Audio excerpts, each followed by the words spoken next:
galinkii dambe ee maanta qaraxa oo nooc uu yahay ilaa hadda aan la xaqiijin dadka qaarkii ay sheegayaan in bam dhulka lagu aasay ay ku qaraxday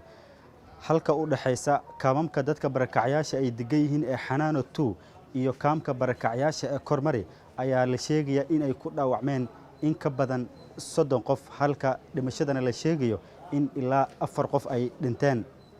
isbitaalka gobolka Baay ee magaalada Baydhabo oo iminka aan ka soo hadlayo waxaa la keenay 23 ruux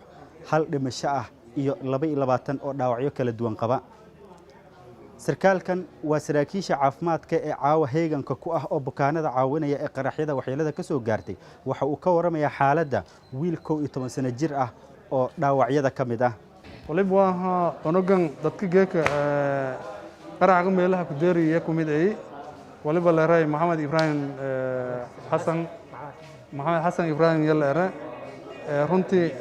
waliba jaran tumiko siniya jaran runtii meel la ray meel badan multiple injuries yallay waliba kamid mid qoorta ayaa ku galay fariir ka jar mid kale waliba naaska korshay ka jar mid kale oo hadda Ilaahay naxariisis wali ka galay huma aragdi ilyag ingunal kanalka yaa ka galay dib yasi galay ilaa ma aragdi taay ilaa taay raajil saare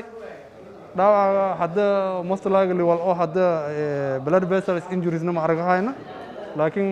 kan hadda ankiyar dadka oo isbitaalka la sheenay lanka ankiyar way runtii agaasimaha isbitaalka guud ee gobolka Baay ee magaalada Baydhabo Cabdifataax Xaashi Ibrahim Gaabo oo halkan aan ku soo booqday waxa uu iiga waramay dhaawacyada soo gaaray iyo sida ay kala yihiin gobolka Baay waxa ay soo gaareen dhaawacyo oo markaasi dhaawacyadaas laga keenay magaalada Baydhabo gudaha gaar ahaan meelaha qaxootiga ay degaan IDP-yada dhaawacaas isbitaalka uu soo gaaray waxa uu gaarayaa tiradiisa 23 inkastoo hore 20 aan u sheegay laakiin gadaal dambe ayaa waxa la keenay 3 dhaawac kale dhaawacyadaas 23 waxa ku jiro qof meed ah ayaa ku jiro isagoo meed ah isbitaalka la keenay sida hadda aad u jeedaan dhaawacyada isbitaalka la keenay ilaa waqtigaas ilaa hadda oo haweenimo ah shaqaalaha isbitaalka iyo dhaqaatiirta oo dhan ayaa u kaceen waa loo adeegayay waqti xaadirka aan kula hadlayo isbitaalka shaqada loo qabtay waad u jeedaan wax oo hadda dhaawacooda halis ah oo anaga oo naga fara badan isbitaalka ma jiifo dhaawacyada waxay isugu jireen rag iyo dumar ay isugu jireen xitaa waxa ku jira caruur sida aad arkaysaan dhaawacyada intooda way bad qabaan wayna fiican yihiin isbitaalka caawa waxa ku hooyanay 18 qofood oo dhaawac ah qaar kalena iyaga oo markaasi ay soo mareen qaybta emergency-ga tasiilaadka ay rabeen markaasi loo dhameystiray ayaa haddana xaafadooda lugtooda dib ugu laabteen waxaan rajaynaynaa xitaa dhaawacyada hadda caawa jiifa qaarkood bari subaxii inay bixi doonaan Ilaahay doona gaarsiiyo qaybta ICU-ga ayaa waxaa jiifo 2 dhaawac oo markaas iyagana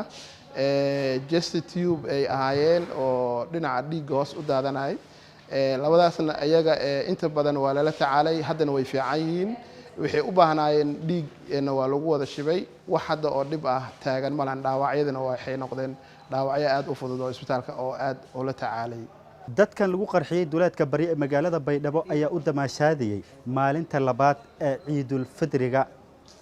inta badan xariyaha dadka barakacay ay degan yihiin waqtiyada farxadaha ciida waa la damaashaada oo ciyaaro kala duwan oo hidaha iyo dhaqanka ayaa lagu soo bandhigaa laakiin markii ugu horeysay ma ahan oo kooxo ciyaaro kala duwan soo bandhigaya xariyaha dadka barakacay lagu qarxiyo Muxudiin Xusni Universal TV Baydhabo